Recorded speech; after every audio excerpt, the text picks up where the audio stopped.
You can't hear her now, but you just could vibrate in the house a little bit. So we're going to talk about those lenses that Joe Dirt sent the links on. But first, we're going to end up revisiting one of the biggest truth or community lies I've ever seen. I said it's an airborne command and control center. And they said, no, it's aliens. And for someone like me who has so many family members from these jobs, I was heartbroken. Like, why are you telling people that? You don't know about our doomsday plane? You don't know about planes like Anvil that just went over my house, make that weird noise that's radar related? Because planes go over the house all the time, like these. Southwest Airlines, FedEx, whatever. But Anvil here, she heavy, she different.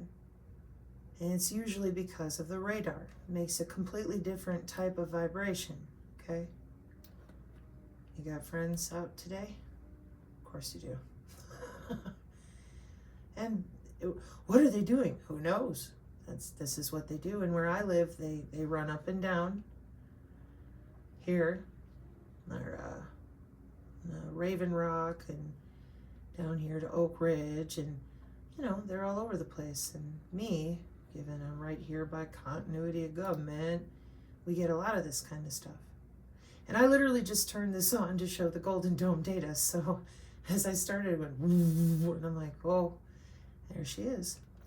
So let's see if we can get through this in a way that is educational, shall we? Since so many of you are hanging out going, Sabrina, how does it work? Well, here we have an example of an indoor imagery, 3D, through the wall, synthetic aperture radar. And you have a little piece of equipment, and there she is. Now, how do you use synthetic aperture radar to look through the wall?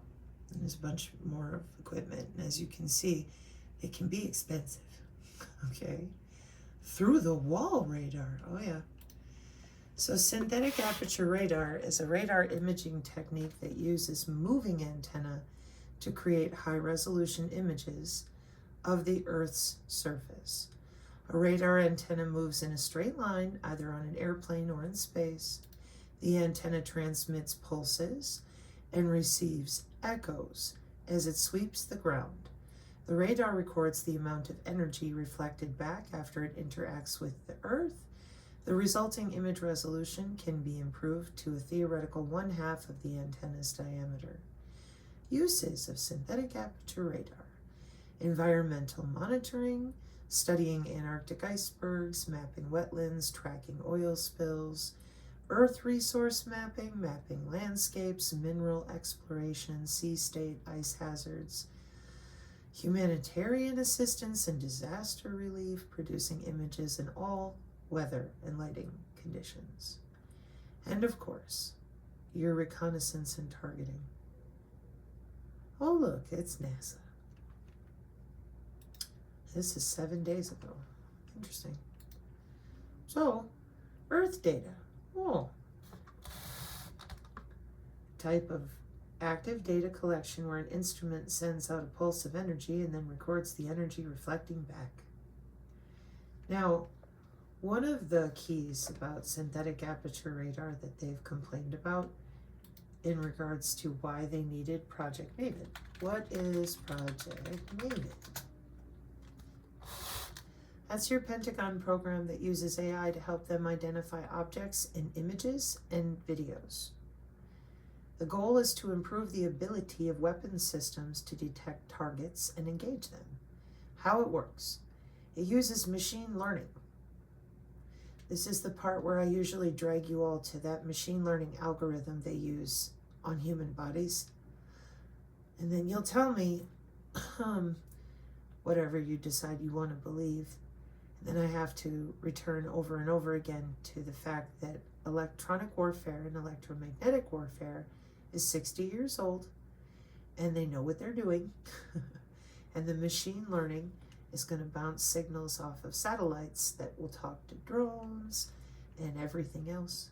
Okay, so Project Maven uses their AI and then analyzes these images and videos from multiple sources, identifies potential targets, displays information to analysts. And we took a look at this with Palantir and Lucky Palmer's company, etc. Very beautiful GUIs, transmits decisions to weapon systems. Okay. This ties directly into 3009, of course, because the official name of the project is Algorithmic Warfare Cross-Functional Team. And then you'll yell at me some more and tell me I'm stupid because I have a family from electronic warfare. Therefore, because I don't believe in little green men, then obviously I just haven't done enough reading. So one of the reasons they switched here to Project Maven was because having physical people go through all the imagery that they were watching was very labor intensive. Let me see if I can find that briefly.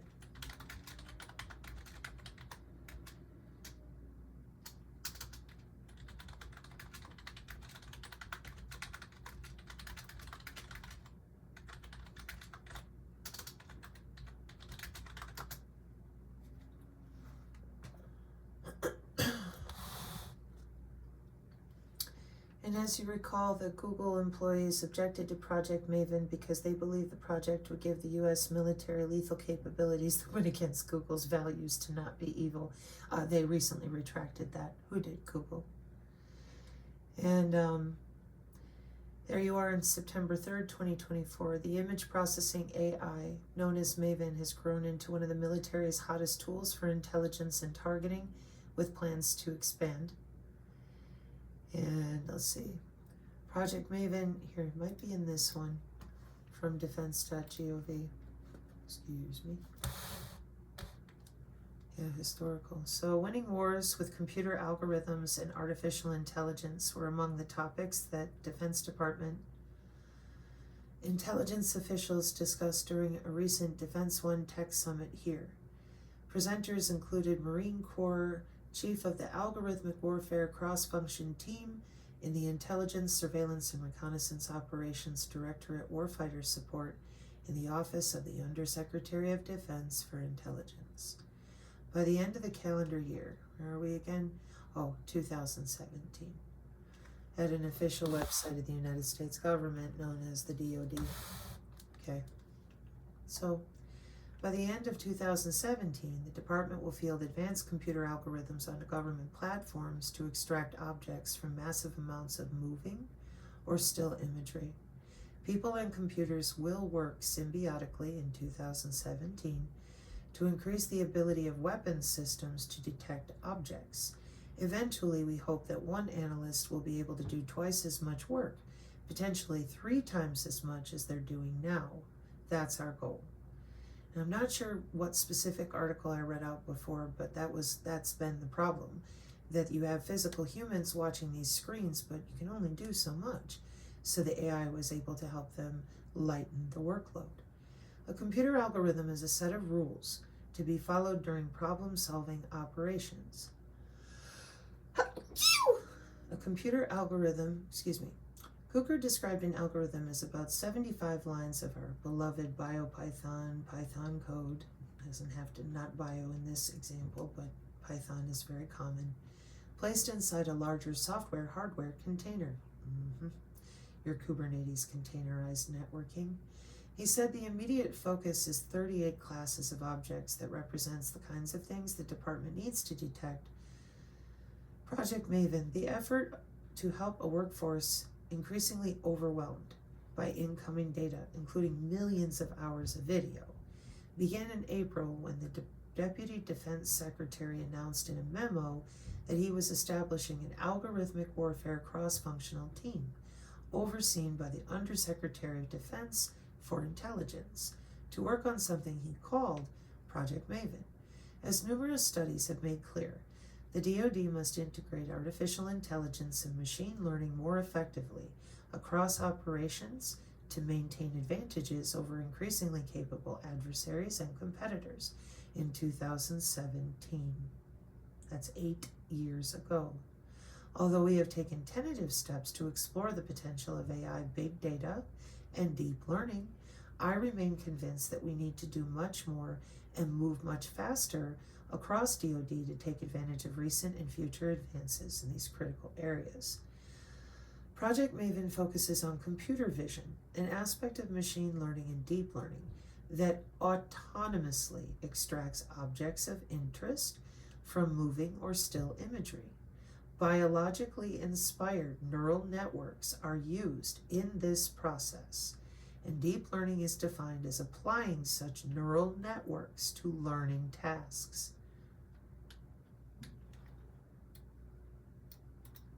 Now, right away, here we are again, because the algorithms that they use are harnessing biomimetics. So I'll bring you in here and you'll tell me I'm stupid and that none of this is here, it's not real, they don't know what they're doing. And the problem you continue to have with me everywhere is that I don't come from the truther community. And I'm not a conspiracy theorist, I'm not a whistleblower. I am a former computer network engineer. And when they disabled me for life, they attacked me violently with electronic weaponry. And until 2019, when I went to the post office, I knew nothing about body area networks.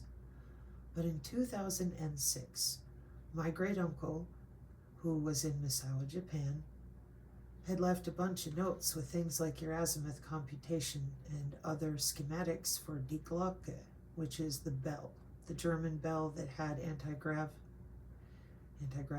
flight. He also had papers out of Aberdeen for chemical and ordnance that were kind of weird, and that's your geoengineering and manipulation of the atmosphere that we use for plasmonic cloaking with things like our Cheshire jet. And I was told that a different community released shape-shifting on the external of airplanes the other day, so somebody wants to drop a link on that again. So here we have, with your field programmable gate array, implementation of a bio-inspired neural architecture for autonomous vehicles. And what they do is they think. It's an autonomous vehicle, so the AI is thinking. I showed this yesterday with agentic AI and IBM. Okay. Review on data-centric, brain-inspired computing paradigms exploiting emerging memory devices. So biomimetics is where your biological neuron and your brain computing copying the way humans think to be more interactive with humans, but also because this is the world we live in. And let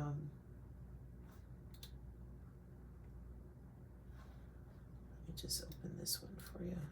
Maybe that'll give you a better idea. Here's a natural language processing. Is it possible to reverse engineer the human brain, the neocortex? Numenta has proposed a novel machine learning algorithm, which is a bold attempt in doing exactly that. The biologically inspired neural network called hierarchical temporal memory has some major differences to the typical ANNs, artificial neural networks, that we have all become familiar with from deep learning, except the majority of our population who has no idea how any of this actually works, which is okay. That's why we're here. Mini columns, like a capsule in a capsule network, binary valued neurons, and the weighting that is analogous to your feed forward and how you do the actual chaos graph math computation to make decisions with your bioinformatics, your endless databases. But aside from these differences in detail, HTM stands apart as an overall machine learning model because simple Hebbian learning, no complex back propagation calculations for those of you asking me about the ambient backscatter, a novel style of unsupervised learning, not supervised, it teaches itself and doesn't have to return to base and do it again, it can learn on the fly. Online learning, continuously learning, and few-shot learning.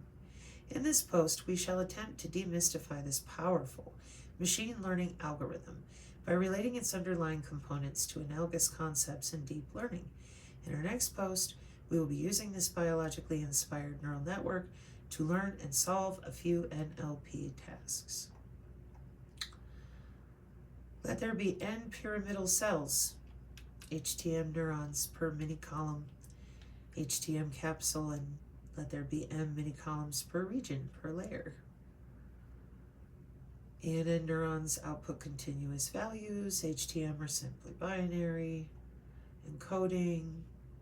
ANN neurons have weights, like weighted synapses that connect to other neurons. It's how decision-making, making connections like pattern recognition, columns, self-attention, feed forward. The spatial pooler projects the layers firing neurons into a representational space. High pass filter for binary weights, and the majority of people watching me now are like, what? Yeah, so the problem that, hang on, I'm still trying to get to, are you going to define your, because again, I was wondering your NLP, hang on. NLP with biologically explained neural networks.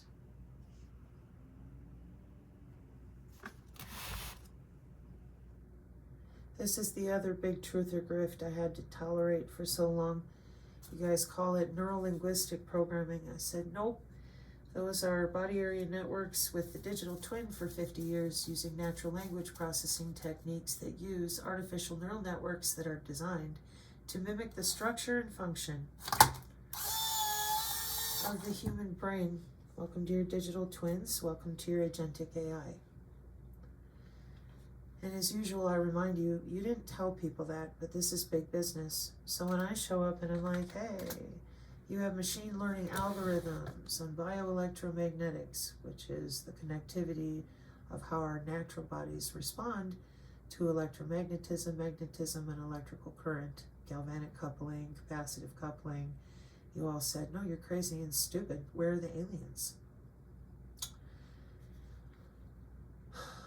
And I said, neurolinguistic programming is a bullshit term that the handlers used on you to make sure you never found out what they were really doing, which is they were looking through your ass with the looking glass.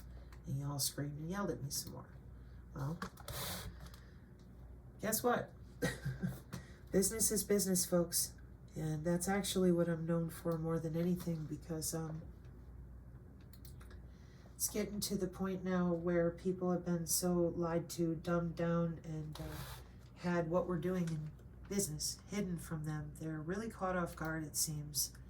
So in this video, he starts out by showing that you're taking your dog for a walk on the beach and your wife calls and you got to set up a carpet cleaner, so you use your magic glasses and you have your AI agent call the carpet cleaner, okay? So let me go here. Hey.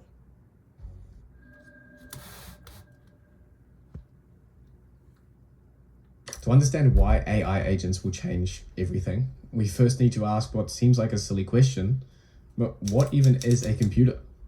Ensure they have screens and circuit boards and we use them to browse the internet, but what do they actually do for us? I mean, since AI agents are just the latest and greatest software that computers run, understanding this question is key to understanding what the future holds for us. And nobody understood the value that computers offered humanity better than Steve Jobs. I think one of the things that really separates us from the high primates is that we're tool builders. And I read a study that measured the efficiency of locomotion for various species on the planet. The condor used the least energy to move a kilometer. And humans came in with a rather unimpressive showing about a third of the way down the list. It was not too proud of a showing for the crown of creation. So that didn't look so good, but then somebody at Scientific American had the insight to test the efficiency of locomotion for a man on a bicycle. And a man on a bicycle, or a human on a bicycle, blew the condor away, completely off the top of the charts. And that's what a computer is to me.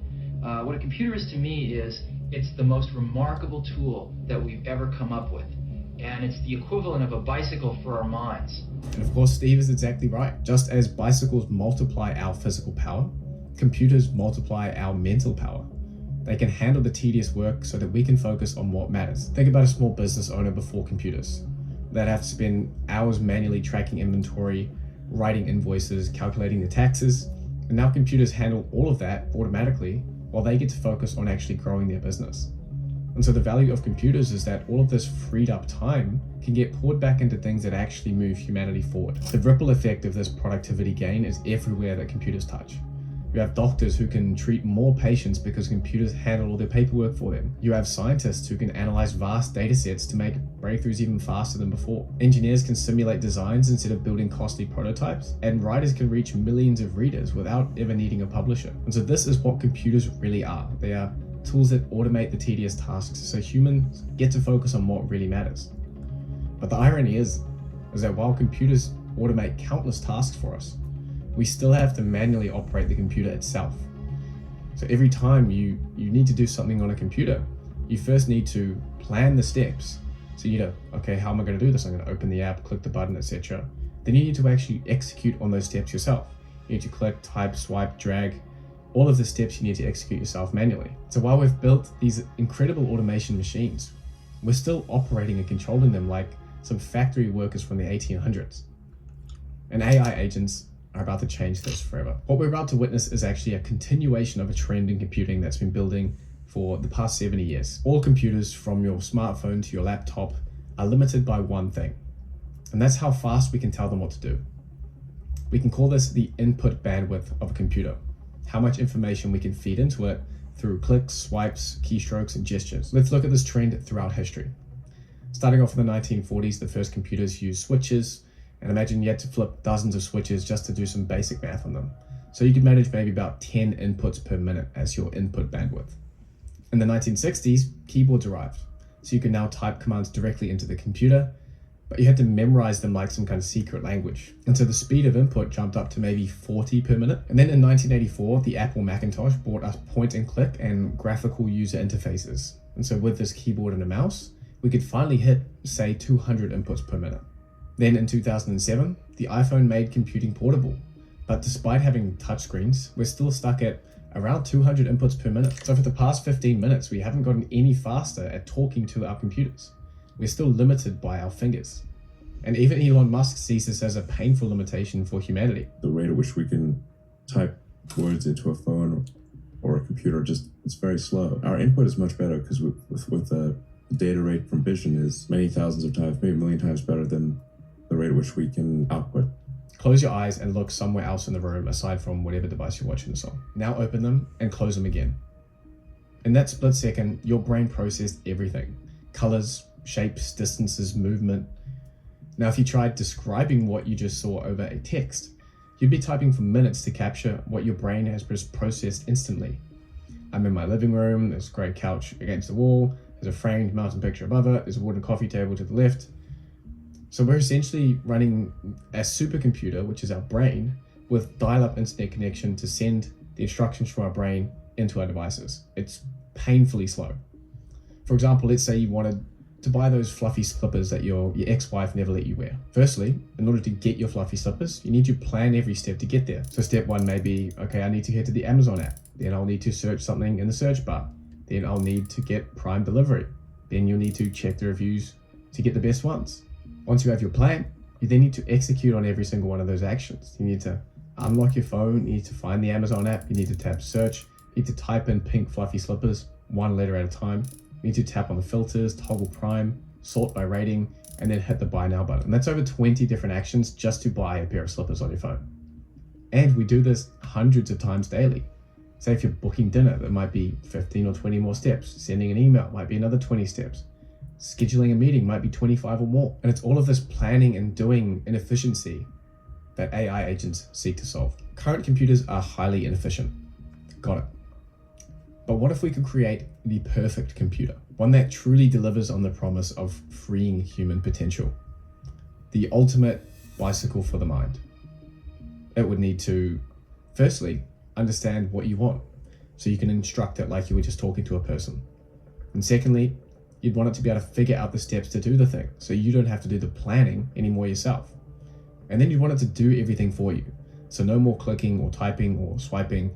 for you to do on your end. Does that sound like science fiction? Because the technology isn't just possible, it's already here. We are standing at the beginning of something massive, a shift potentially bigger than the internet itself. But of course there's a catch. The same technology that will transform computing will also automate millions of jobs, transform entire industries overnight, and reshape society itself. This is why every tech giant is racing to control it. Why Microsoft, Google, Facebook are pouring billions into it. Why it will create the biggest wealth opportunities since the internet. And the technology at the center of it all is, of course, AI agents. So, it was never neuro-linguistic programming. It's always been the digital twins. It's always been the artificial intelligence. DARPA has it, the military has it, and then big companies have it, and then it becomes full-blown, let's have it in the commercial world. That's how business is done for decades.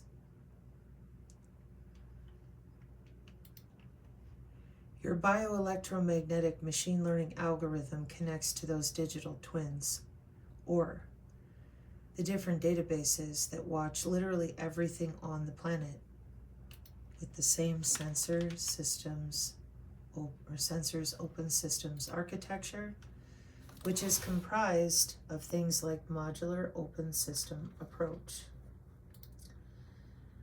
And he goes into the math of the decision making for the AI, just like I was explaining here, that it mimics the structure and function of the human brain.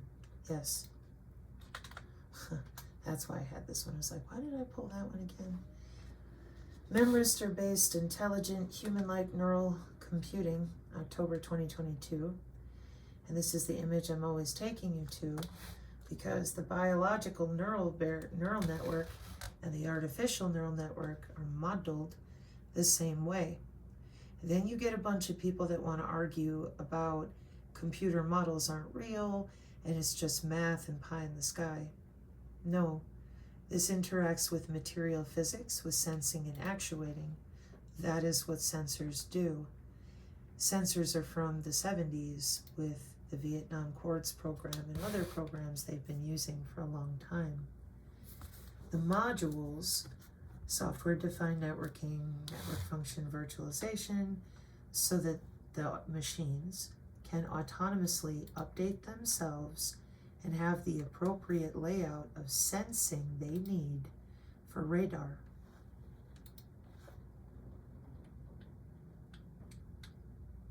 Okay?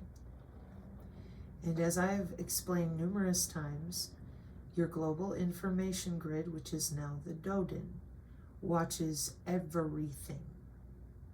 It is the backbone network that communicates. DARPA uses open systems plug and fly to boost air power. And we just saw the Alias self-driving helicopters, and then we watched the video about how that they could land the helicopter with people in it, and then it will drive itself, fly itself back to the base. And they have that for multiple different types of equipment, not just helicopters. Okay, so here's your MIT Lincoln Laboratory remoting program radar open system architecture. This is also why I get frustrated when people who first come upon the TI community, targeted individuals, think that everything is a microwave beam. Microwave is just one of the many networks that are used to transmit data.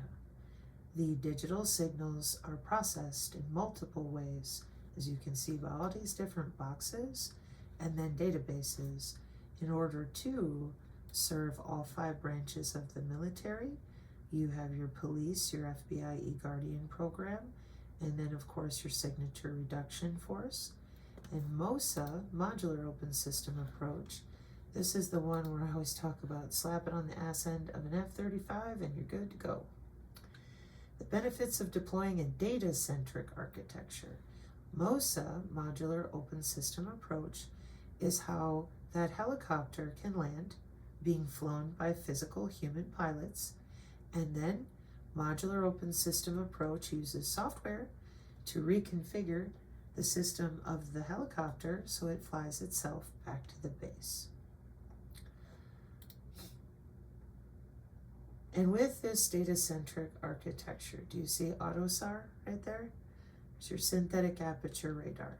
The lenses that are on the bottom of these different pieces of equipment, whether it's a drone or it's a helicopter or a plane, an F-35 or a Stryker, the lenses are going to be different. And they can, of course, swap out hardware as well, but these lenses are also integrated with their ground stations or other types of radomes and phase array systems. The biggest component that I battle on this channel, as you all know, is we are in a network-centric warfare doctrine in which the military strategy that uses information technology to connect dispersed forces in a network. And the reason you hear me get upset about the remote viewing inappropriate discussions is because your body area network, which is a system of sensors that collect data from the body in its simplest form, because we will assume that whoever you are, you don't have a pacemaker, okay?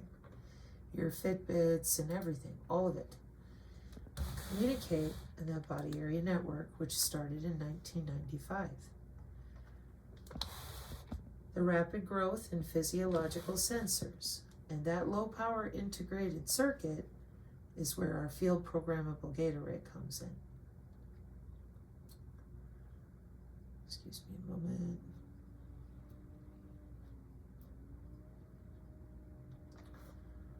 Okay, where'd you go?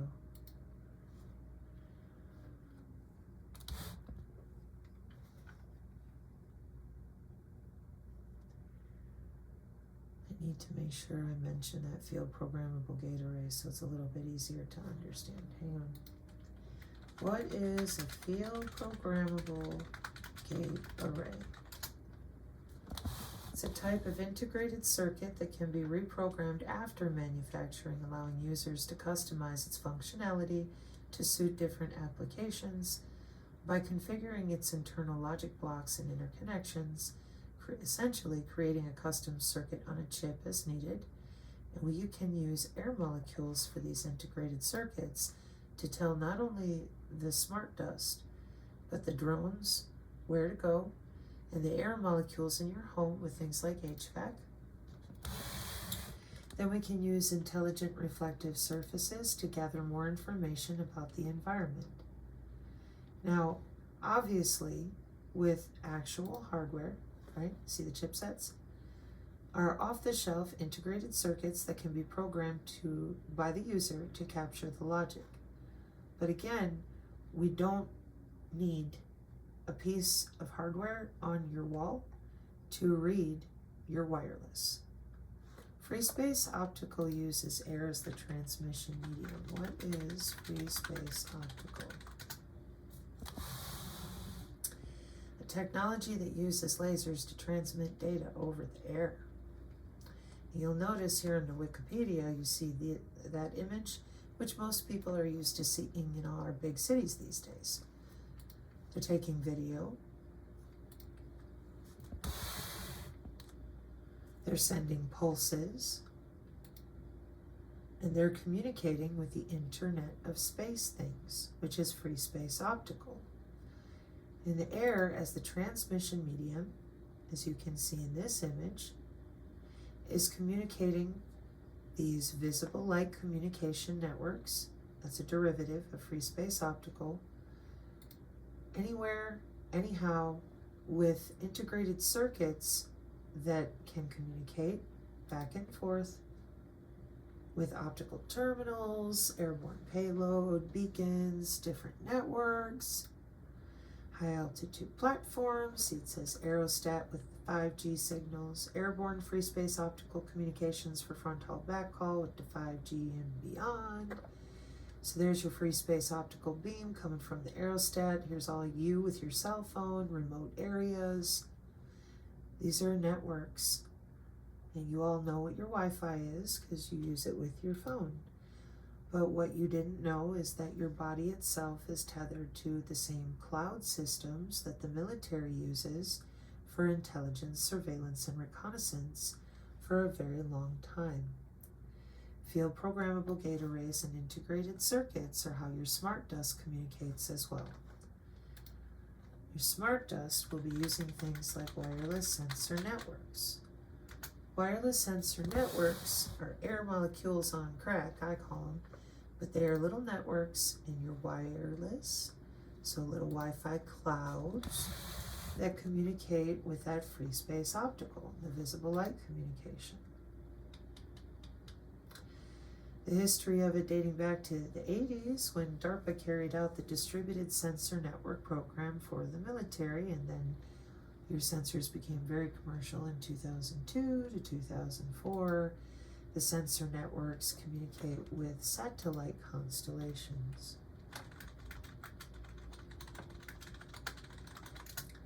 Now the reason I'm showing you all of this, okay, it's a group of artificial satellites that work together as a system, ensuring near global coverage by having multiple sats visible at any given time. And this is why they needed AI to help them, because the human analysts, there just weren't enough people watching enough and programming fast enough, so that's how we ended up with the machine learning help. This also includes your GPS, position, navigation, and timing, aware position, navigation, and timing. There we go.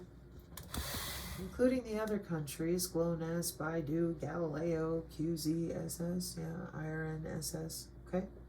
Worldwide, we're not the only ones. And nobody knew about this, apparently, because they claim there are no satellites, and all sorts of other crazy, when in reality, these satellites didn't appear out of nowhere. This is your National Reconnaissance Office development as well as geospatial. Those are jobs of people who came before you.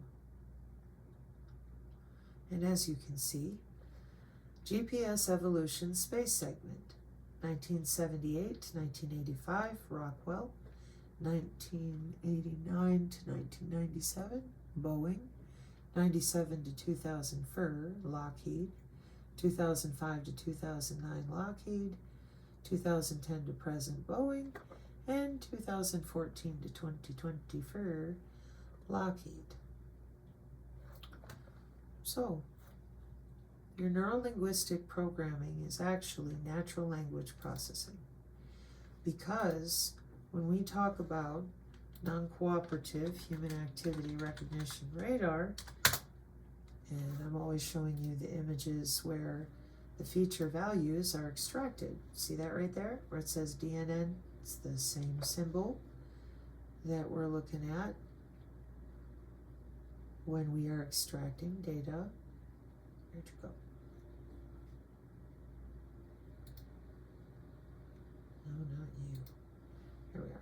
With your biologically inspired neural networks that are working with your agentic AI, your digital twin, plus what the Department of Defense is very clear about, and that digital twins are not just for humans, they're also for logistics, autonomous vehicles, and services. Digital twins are not just for inanimate objects and people, they may be virtual representations of computer networking architecture used for sandbox for cyber attack simulations. So, when you understand that the way you're able to have a smart city and a smart home and all your NFT tokens and smart dust, your peer-to-peer with your brain-computer interface, Muse, headset, etc., has to do with the same exact free space optical and Internet of Space things that we are using right now today, with things like Pentagon Directive 3009, in which you have people sitting at a ground station and they're communicating with what you called aliens, Operation Looking Glass. That is not what it ever was. It's an airborne command center. Looking down and through anything it wants, with multiple types of radar, with multiple types of lenses that have now upgraded to SOSA, OSA, WOSA, CMOS, FACE, etc.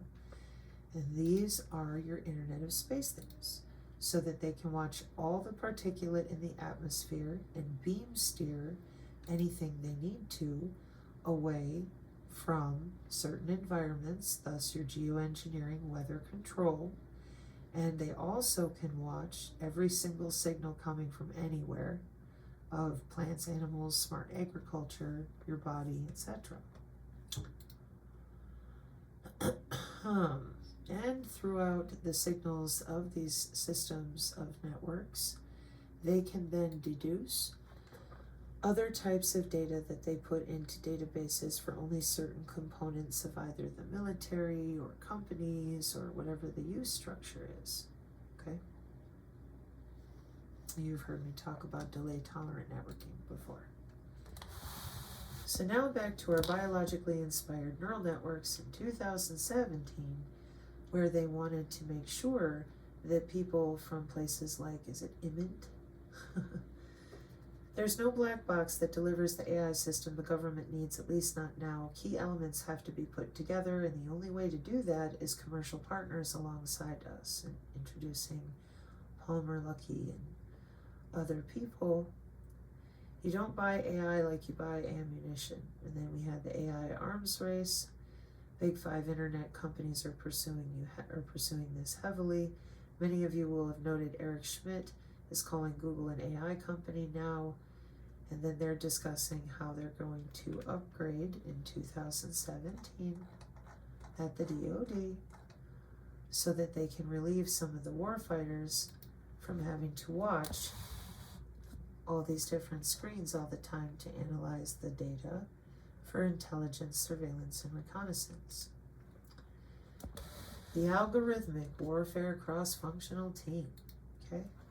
And Project Maven is using machine learning and that data fusion to process data from many sources, identify targets, okay?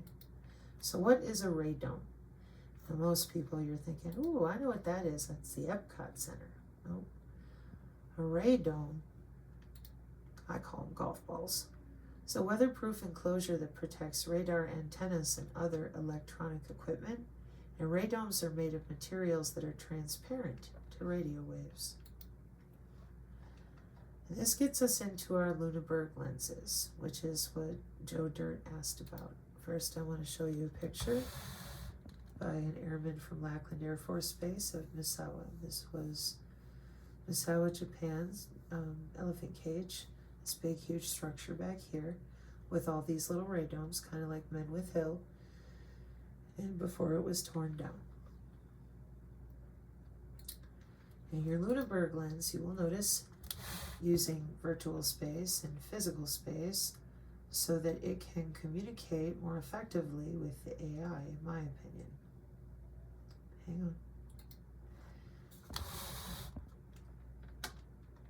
Demonstrating a new method in 2018 for realizing a modified Lüneburg lens antennas with nearly continuously graded permittivity profiles in 3 dimensions, transformation optics approach to modify the geometry and permittivity of a spherical Lüneburg lens.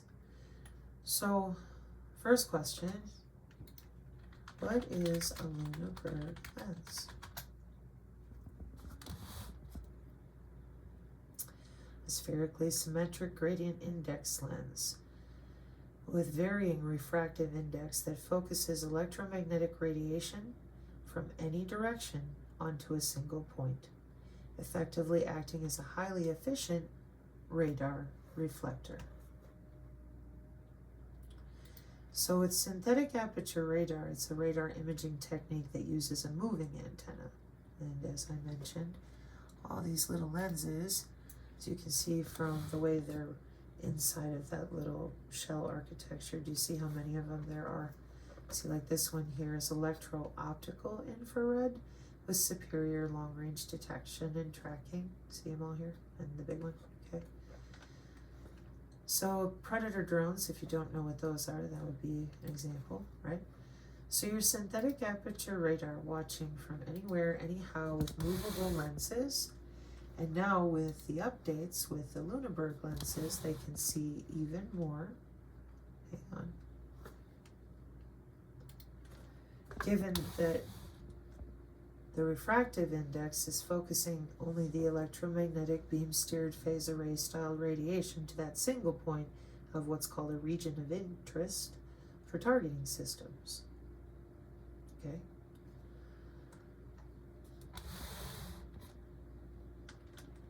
And this goes back to Maxwell's fisheye lens, microwave antennas, what's it used for?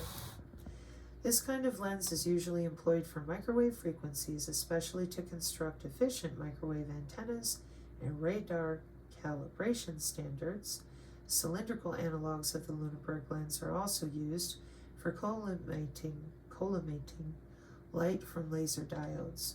So they're using the air molecules and material physics of pressure and heat in order to use their microwave lens antennas and beam steer whatever way they need to. There's one of your favorite things to get all excited about on the far right, huh? Yeah. And I pointed out many, many times to the people that continue to be very cruel to me that you didn't know about the SR-71 until they wanted you to, all right? Electronic warfare, 60 years old, acoustic Lunenburg lens. And I said, sound, light, and pressure. Welcome to material physics. And you all said, no, you're a whack job. We only use electronic warfare on tanks and planes. We've debunked that many times. So, my dad worked on your A9 elephant cage. That's why I showed the picture from the other gentleman. Huff-Duff, massive radar systems. Very specific, worldwide. Here's where I pulled the Misawa picture from. So do you want to explain to me why it's okay for you to continue lying about my family doing jobs? And pretending that I'm some sort of like crazy person for drawing attention to 30 years of databases instead of what you keep telling people about remote viewing? Rather than the body area networks, which is exactly how they're watching you move through your house with air molecules. For feature values, human activity recognition systems to keep the country safe. Can you explain to me why it is that none of you, the rest of you, want to talk about jobs that we use to protect our country? Because I can't make it make sense, and I'm real tired of getting beat up on so that other people can go out there and sell snake oil. It's really not okay, given that our drone warfare is autonomous. Page 1 of our college textbook, the autonomous drones that you would call Skynet, and they do, as well as Skyborg, that's fully operational. It started in 2012, and now it is fully operational as of January 25th, 2023. Are you breathing? Okay, well, we use your heartbeat to calculate those algorithms tethered to your body. Welcome to your America Doomsday plane. What do you notice? A lot of interesting radar on the top and satellite connectivity of all types of electromagnetic potential. Now, I'm not going to sit here and go through all of our birds. What I'm going to do is draw your attention to the top. Those are people working jobs to protect this country. I don't see you shitting all over them. I don't see you screaming at your pilots and your electronic warfare drone operators. I see you continuing to scream at me. Then you tell me to stop mentioning that I'm disabled by you for this electronic testing. And I want you to be accountable, whoever you are, to your own brain. That's all I'm really looking for. Operation Looking Glass is a code name for that United States Airborne Command and Control, and during the Cold War, run by Strategic Air Command. Recently, they were dropping things in Gaza. And what you people probably know it by is all this noise that makes a lot of money telling ghost stories on podcasts. Nothing wrong with that, right? Man, how you make your money is your business. But when you hear Ryan Velli talking about the Jats, you should know what that actually is, instead of pretending like a 2-year-old that ghost stories are going to be more true than what we are using right now today with what you heard about in the halls of Congress.